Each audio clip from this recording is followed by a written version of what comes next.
Hi, I'm Bill O'Reilly. Thanks for watching us tonight. What President Obama should do with ISIS and Putin. That is the subject of this evening's Talking Points memo. The ISIS terror Nazis have murdered a second American, journalist Steven Sotloff. As with James Foley 2 weeks ago, they posted the beheading on the net for the entire world to see, proving once again that Muslim terrorists are as barbaric as the Third Reich ever was. By killing 2 Americans, ISIS has declared war on the USA.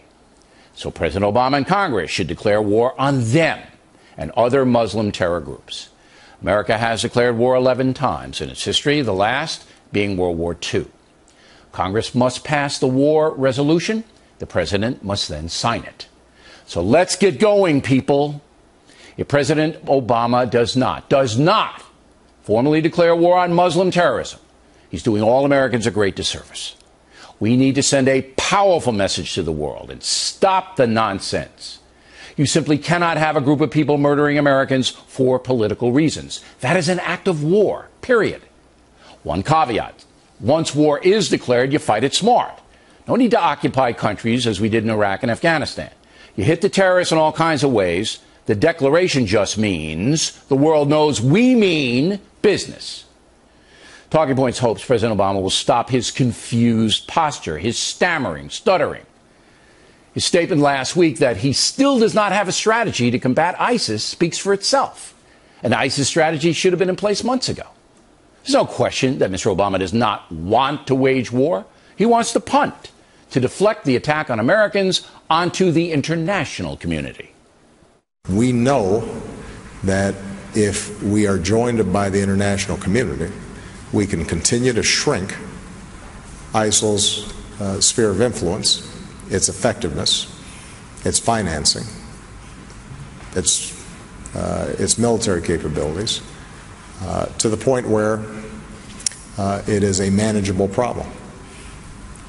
And the question is going to be making sure we've got the right strategy, but also making sure that we've got the international will to do it. That statement's irresponsible. The president was elected to protect America and Americans. The international community has nothing to do with that. Now, if Mr. Obama can rally the civilized world to help us, great.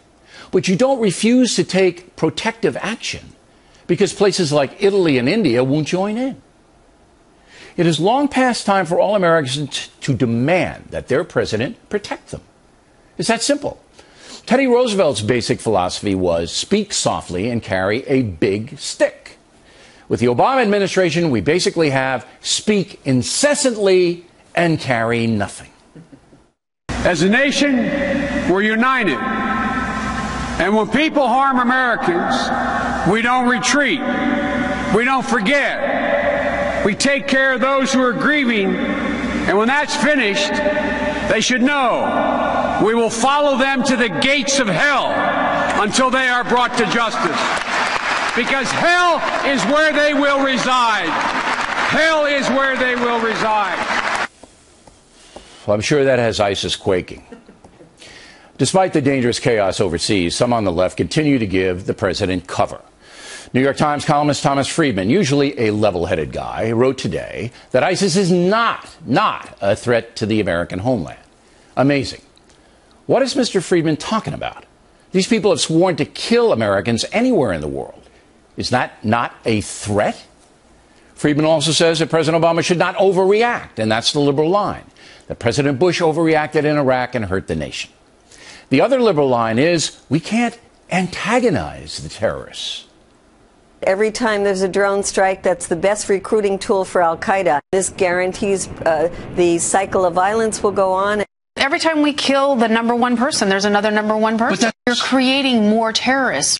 Every time you kill an innocent family, then almost all of the young men, at least in that family, is going to be aroused to with an absolute and total hatred of America and a desire for vengeance.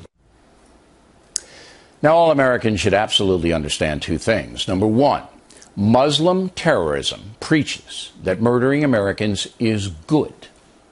And number 2, that President Obama has been far too passive in the face of grave threats to the nation.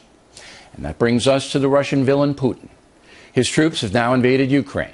This after Russia seized the Crimea. Once again, President Obama is calling for international consensus to deal with Putin.